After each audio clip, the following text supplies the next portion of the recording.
It doesn't take much to prove a MAGA Republican wrong because their arguments aren't built on facts. They're built on feelings, petty, personal politics that completely ignore data, evidence, and logic. And that's exactly why, when they're pushed just a little, their whole argument collapses. That's what we saw tonight from Ted Cruz, red-faced, yelling on Caitlin Collins' show, trying to spin Donald Trump's latest cover-up of his administration's failures by hiding behind a false narrative about the Charlie Kirk shooting. But instead of landing, it blew up right in his face, and he melted down live on air.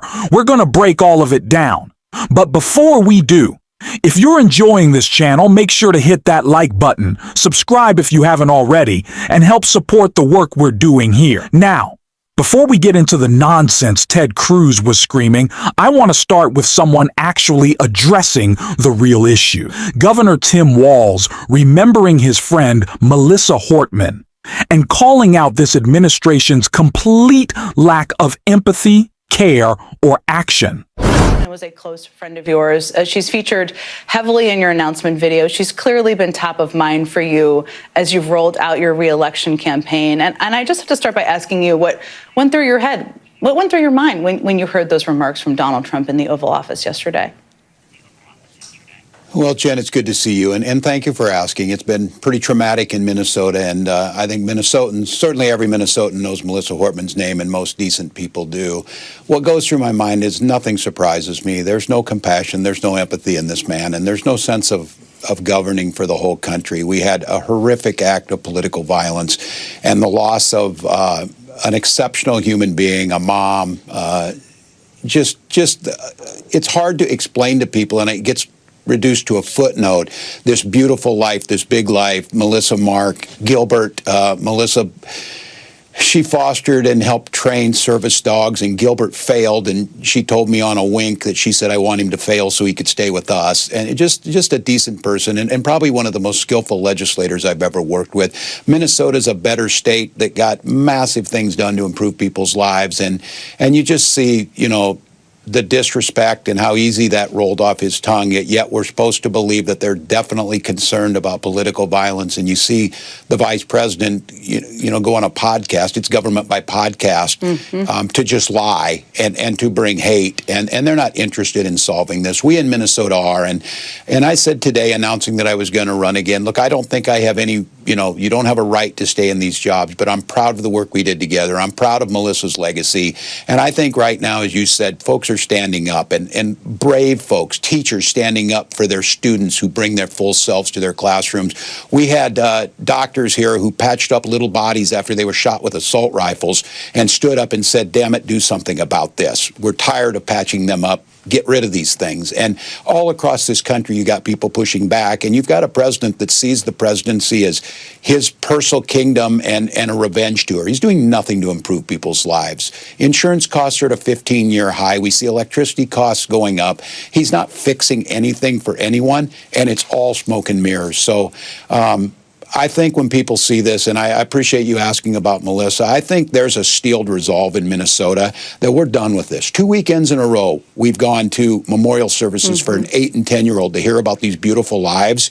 And I guarantee you Donald Trump doesn't know their names. And he's out there doing this. He doesn't care. I actually believe, Jen, if there had been students shot at that event, I don't know what he would have done, because apparently this is, as the vice president said, a fact of life. Well, we're done with it in Minnesota. We're going to do something about it. We're going to continue to try and improve lives, and I don't expect any help, and in fact, I just expect the president continue to interfere, because this isn't. What Governor Walz is pointing out is simple. Donald Trump doesn't care about anyone unless their pain can be turned into his political gain. That's all he's ever after. Which is why it's laughable to hear the right demand apologies, condemnations, or some change of rhetoric from liberals after the Charlie Kirk shooting. We are not responsible for the policy failures that created this epidemic of gun violence. We are not responsible for the rising tensions fueling political violence in this country. So when Ted Cruz tries to pin this on us, the whole thing collapses. And he melts down on air. Have both the shell casing that directly references transgenderism, and in fact, Charlie Kirk was murdered moments after he was asked a question about transgender mass shootings, and that's when the shooter filed. And so, do we have conclusive proof at this case? Well, hold on, no, Senator. But I will say this. Some of the most disturbing polling numbers that I see are the number of Democrats who believe that Senator, this left-wing activist was somehow Republican. I mean, that really shows the media not doing the job they should be doing. Okay, Senator, but one moment, because you said a lot there, and we don't have a motive yet. We don't know yet. We're waiting. Obviously, we've heard what the governor's had to say, what the FBI director said today. Come on, we don't have a motive yet. We don't have a motive yet. What's happening with... Really, that's CNN's position? I mean, from law enforcement, he just happened Senator. to fire the gun in celebration. You can't tell the motive Senator, here. That's not what I said. And I said law enforcement hasn't laid out a direct motive. They've laid out a lot of evidence here of these messages and what the shooter said to They've said that he was a left-wing and activist who hated Charlie Kirk. Pardon? Senator, with all due respect, you know exactly what I'm saying. I'm not arguing with you politically. I'm saying that law enforcement has not put a specific motive. You know that there's a difference of what they're putting in a legal argument than what you're talking about. And you're not even we're not even arguing about the facts here. What you just said is false, Senator. Caitlin. No. Caitlin. Facts. Hold on a second. Let me answer your statement, because what you said is factually Senator, with false. all due respect, law enforcement. With all due respect, you're putting a lot of statements that I did not say. And I want to get back to, we just laid out the facts in the opening of the show. You just said law enforcement has not laid out a motive. That is objectively false. And we just spoke to the Deputy Attorney General. That is objectively false. They have not said a concrete motive of exactly what it was. They've laid out every evidence that we know so far. Caitlin, answer my question. Have you seen the polling that shows the vast majority of Democrats believe this murderer is a Republican and a Trump supporter? Have you seen that polling? Let me get back to my questions, though, Senator, because the question here You're not going to answer that was question? actually Are you going to answer what that you were question? saying You about have seen that investigations that you'd like to see. So you're not going to answer the question? Senator, I'm the one asking the questions here. And the question No, we're having a conversation. I understand that you want to say things that are factually false, and then you don't actually want the facts. You don't actually want the facts laid out. Okay, give your speech. That's not true, Senator. I'm asking you a question. Go ahead. I don't know what your question is, because we have a delay because you're in England, so I can't hear what you're saying. You said that you believe that left-wing groups should be investigated. You want to know where the financing... Ted Cruz wants us to believe the left is somehow responsible for political violence. But let's be clear. From the very beginning of his administration, Donald Trump excused it. He pardoned January 6th insurrectionists en masse, indiscriminately. He didn't just excuse political violence. He endorsed it. He sent the message loud and clear. If you act on my behalf, I've got your back. That's what his jokes about Paul Pelosi were about. That's what his rhetoric has always been about. Point blank. Full stop. So spare me the outrage, Ted Cruz. Spare me the screaming meltdown on air, and credit to Caitlin Collins for pushing back. Because this whole performance from MAGA isn't about principle. It's about covering up and advancing their authoritarian project. They don't care about solutions. But Governor Walz does. And he said it here. Look, I've spent the last 2 weeks sitting in the living rooms of parents who sent their children to the first couple days of school and then buried them later when 116 bullets were fired in less than 2 minutes by an assault weapon, as they said in church. And this happens all across the country. And there's always a reason. You know, the Republicans are, concerned about mental health, even though they voted against it. They're concerned that there's other things that we can do, but they've made it clear they don't want to do anything on guns. And look, I think, folks say if you come back and don't get anything done, it's a failure. It's a failure burying children. And I don't know when it's going to stop. I've heard that saying, and I sat with those 20 families in my office as I was a member of Congress after Sandy Hook.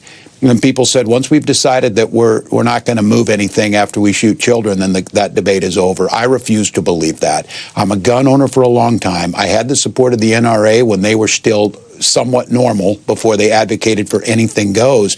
And I'm going to push it. We do not need assault weapons. We do not need high-capacity magazines. We do not need ghost guns without serial numbers on them. We do not need these things, and that doesn't infringe upon your right to own firearms and to do the things you need to do. So I think the fight is worth it. I recognize the risks. I think there's a frustration. You call special session, nothing happens. But I'm asking legislators to sit with these parents and listen to them. They're asking us to do something. They're begging us to do something. They testified yesterday in the Minnesota Senate, and a mother said, come to my house and help me change the bandages on my daughter who got shot. We got little ones who jumped on top of their friends and helped protect them. And I just want to do something for them. What proves beyond any doubt that MAGA doesn't care about Charlie Kirk is this. They haven't taken a single step to address what actually led to his death, gun violence, not one. And it goes deeper. They don't even care that it took Kash Patel 33 hours, not to track down the shooter, but to wait until the suspect's own family turned him in. That wasn't Patel's success. That was in spite of him. His mass firings at the FBI, his political purge of federal law enforcement, they slowed everything down. And it's the same purge happening across this government today. Meanwhile, what happens to people who simply post Charlie Kirk's own words? They get fired. They get attacked. Because the right doesn't want you to see the truth about their so-called hero. The man who spent his career spewing bile about black women stealing jobs from white people. That's not free speech. That's racism. That's bigotry, packaged as a business model. And that business model is the same one Donald Trump runs, scaring people, then cashing in on their fear. That's what he's doing in D.C. right now. Governor Walz called it out. It seemed so extreme that people thought this could never happen. And that foundational separation with the military and the federal forces not being used against this, he's waging war against our cities. He even talks and uses the language of war. And look, our cities know that we want to make sure that crime is down. It is, but we can always do better. They should be partners with us. Just this week, they cut our counterterrorism funding, money that we could use to protect schools. We could use it to help fund our police, making sure we could hire more. But I'll tell you what doesn't make people feel safe: a tank next to Chipotle. It's stupid, and it's for the cameras, and you can get into the legal aspect of posse comitatus, but it's foundational. So I keep saying, Jen, where are the don't tread on me people? We were told for years that we needed to be prepared about an overbearing federal government that would step in over local control and actually put troops on the streets. I mean, where are those people? This administration's response to the Charlie Kirk shooting is the perfect snapshot of their entire authoritarian project: fake law and order. A crackdown that isn't real and can't be taken seriously. And I want to be clear. We don't need to hedge with a but. Not a we care about crime, but Trump isn't responding well enough number. His response isn't the point. The real way to show you care about crime is to talk about the policies that actually keep communities safe. That means investing in child care so kids aren't left on the streets. It means making education affordable, making food accessible, giving families stability. That's how you prevent crime in the long run. That's how you build safe communities. And that's the work we're going to keep talking about on this show. If you want to support that, hit subscribe, drop a like, and if you made it to the end, leave a blue heart in the comments. And until next time, I will see you soon.